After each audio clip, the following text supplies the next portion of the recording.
Finished second place. In the toughest division in football. In one of the tougher divisions, yes. Now, we're looking at a keeper for him. There's no doubt he's got to pick Brian Westbrook.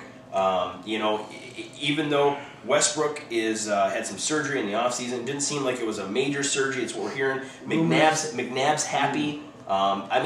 Maybe they're going to be able to continue to try to do what they can in Philadelphia to keep a winning team together. Let me throw something at you, Doug. What do you think is a couple dark horses on that with Pierre Thomas as to what he did at the end of the year? And as you stated earlier, Reggie Bush is for Gile. Yeah. If Pierre Thomas can show up in training camp, I kind of wonder if they'll run Reggie Bush and Pierre Thomas do the two running back system. As that slot guy, too. Yep, he's done that as well. So as he's for Gile, I don't know if he'll pick up Pierre Thomas.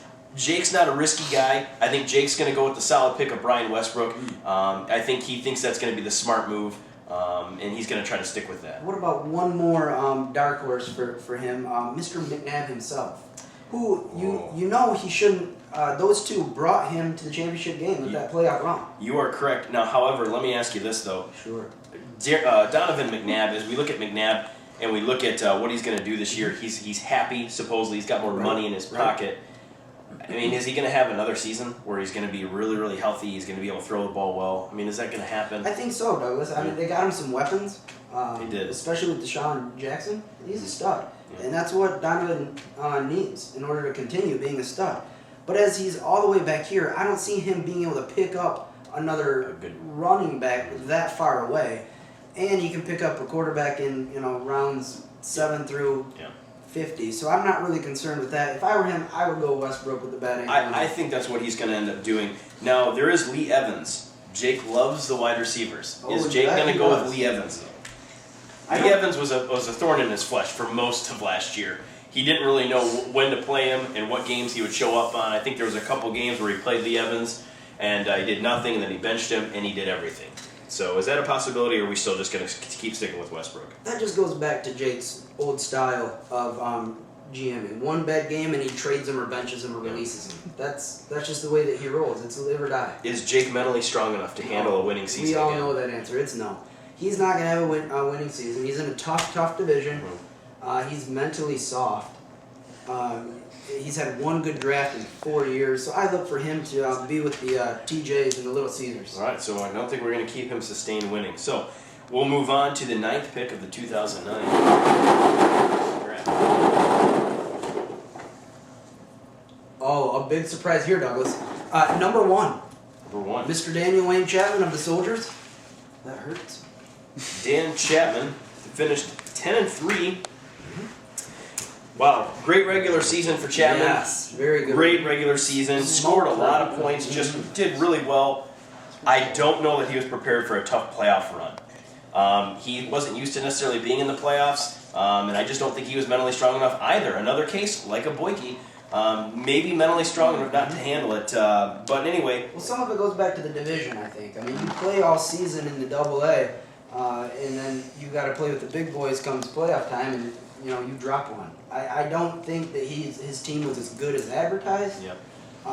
But he's a good guy, good GM. He'll always be average. Okay, let me ask you this. Here's the big question. Yes. Everybody wants to know: is he going to keep Adrian Peterson? Yes. Or is he going to keep Matt Forte? Forte has a quarterback now. That makes him more dangerous. And he plays in the NFC North. Which makes him even better. Makes you effective in the backfield. But also Peterson does too. So true. So true. So good. So what do you think? Forte or Peterson? Peterson. I would go with Mr. Peterson. Okay. His offensive line is large, and with Hutchinson over there, McKinney, I would go with that, and especially with this evolving issue of Brett Favre. We don't know what's going on there, but if Brett Favre can get his cane into the Metrodome and get under center, that might open even more running holes for Mr. Peterson. Because we know Favre's just going to close his eyes and chuck it long. And that will open up for Peterson for at least a couple. Well, I like that. Now, a couple other things about Dan. We looked at his list. He's got the Steelers. He loves the Steelers. We know that. And we look at Hines Ward. Is he going to keep Hines Ward just because he has a man crush on the Steelers? If the opportunity comes up where he is in his slot of area in probably the 6th or 7th round, I could see him taking a jump up to get Hines Ward, but he's not dumb enough to make such a bold move to take him in like the 4th or 5th round or something crazy like that. So do you think the Steelers Super Bowl momentum, the Steelers Super Bowl victory momentum will carry over to Dan for this year? Yes, I do. So you think he'll be above 500? I think that he's the early favorite of mine to win that soft division. All right. Well, we'll look forward to seeing that. And as we post Dan's thing on the board, if we want to go ahead and pan up there again, we'll go through the list. We have Wedgies is the first pick, Trash Haters, Killer Bees at the second pick, Video Rentals at the third pick. Fourth pick, we have Little Caesar, fifth, Nappy Headed Foe. Sixth is the James, and seventh finest being 8th, Bertucky. 9 Soldier, and now we go to the 10th, 11th, and 12th pick. These are kind of getting to close to 3rd round players. It leaves Doughboy, who had 12 balls in there, Titletown, who had 6, and Trash Talk, who had 4. Okay, so we'll wait and see. Now, I guess it seems to be holding fairly true as the teams that didn't do so well, sure enough, are able to do well in this lottery draft. I think early, James is our big loser already. I mean, he's been a loser last season, and now he's already a loser at the beginning of this one. I mean, really, the one that probably is the most fortunate here, we have to look at statistics and say Video Rentals statistically had a real good shot at being maybe in the 7th to 10th area. Walking away with 3, not bad. Yeah, that's a good move. Good day for them. So, all right. The 10th pick.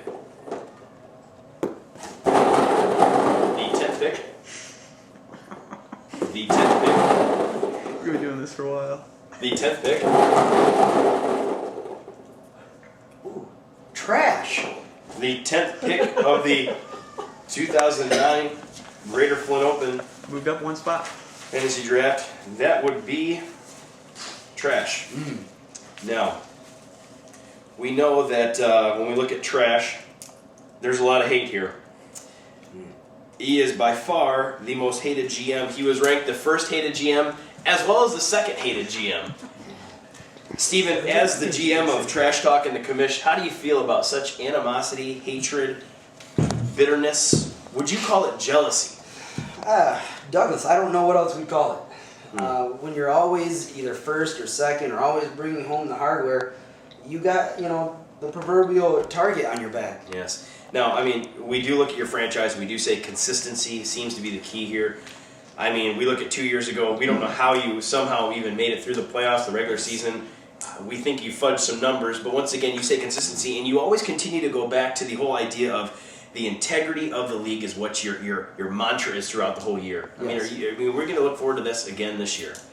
Me cheating? Well, I mean, you're the one that said that, not me. Right, I'm just saying, did you call me a cheater? You said fudging. You call me a fudger? Yes, a fudger. Because I don't fudge. I don't fudge, and this league is full of integrity. Okay. And quite honestly, I'm getting ready to go hell McRae on you. Jim Gray, Pete He's Rose. the minority. You can't. Seriously. As we look at this, though, I mean, you're 9-4. We look at the two guys. Once again, we said this at the beginning of the show. We're looking at Johnson and Slayton. Can you give us a little insider on, now that you know where you're drafting, who you're going to pick? Yikes. At this stage, my freaker them people called it Scouts? scout. At this stage in the game, I would say that, feedback I'm getting from my scouts and assistant GMs and secretaries, we're looking at Slayton here early. Okay. He played less games than Johnson and had more points. Their offense is a little more explosive, and they get to play the Lions. Okay. So you're looking at Steve Slayton. Is there a possibility, is there an outside chance that you keep Larry Fitzgerald? Good question. I mean, we like Larry Fitzgerald. Larry Fitzgerald's a great friend of the show. He's been on many a times. When we're looking at this, I mean, are you going to keep Larry Fitzgerald? I've talked to Larry about this a couple times, but I just don't feel comfortable having a wide receiver as my number one.